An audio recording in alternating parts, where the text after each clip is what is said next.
Magandang gabi po sa ating lahat, guys.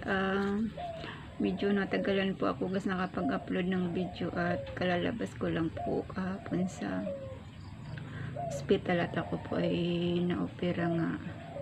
Kaya nagpapagaling na po ako dito sa bahay namin kasi sa inyo yung aking nakabinda po siya guys, gawa ng tinanggal yung aking ovary at saka yung aking appendix pinagsabay na guys na tinanggal, kaya medyo mahirap gumalaw, kaya hindi mo na makapagpabukid ngayon si Batanggenya guys, at medyo hirap pang gumalaw. At isa pa, matindi yung aking naranasan sa buwan na ito guys. Nakalimang araw lang ako na may nabalitaan akong hindi maganda, namatay din ang aking tatay, kaya napakasakla po talaga ng inabot ko.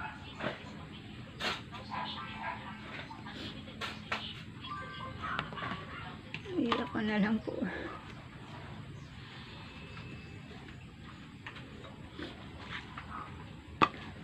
Gustuin ko mga umuwi ko sa kaso hindi kaya ng aking katawan.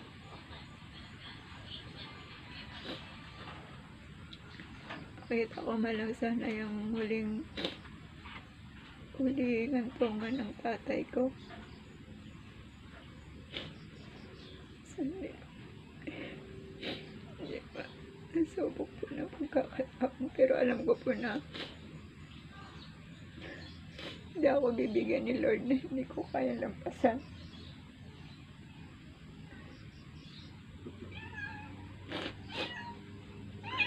Sinishare ko lang po sa inyo guys yung aking nararamdaman sa ngayon.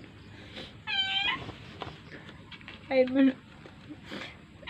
batay na nga po na.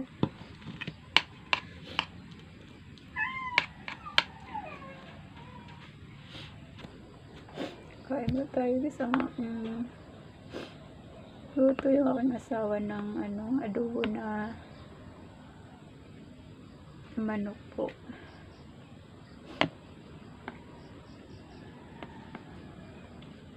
Nung last year lang po guys, halos 1 year lang po ang pagitan nung ako na hospital.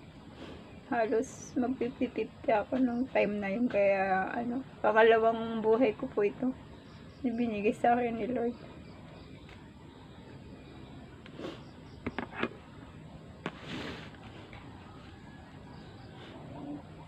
Kain po tayo.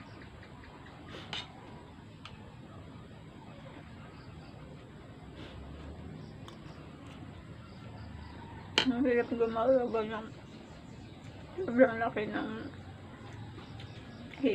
sugat ng lupira.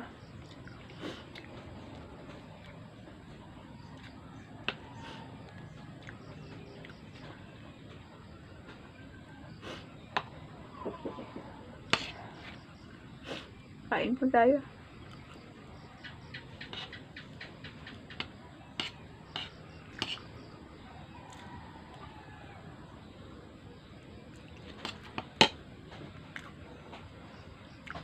Sobrang sakit guys, nawalan pa ng magulang.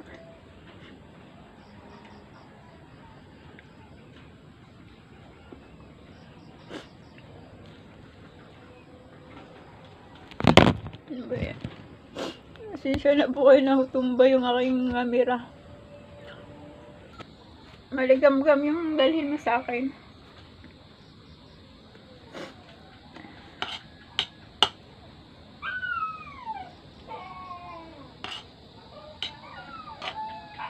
Oras is ay 6:20 na po ng gabi.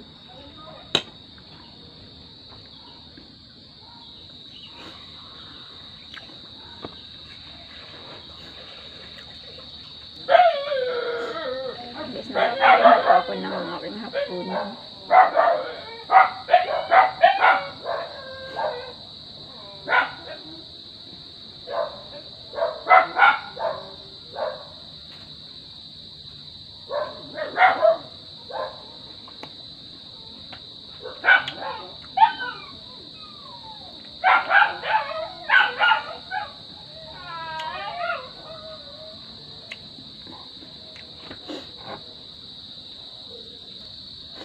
Ayan, please tapusin ko muna po yung aking video. Ako magpapaalam muna po sa inyo. Maraming salamat po sa inyong walang sawang support at panonood po guys sa aking mga ina-upload na video. God bless po sa ating lahat.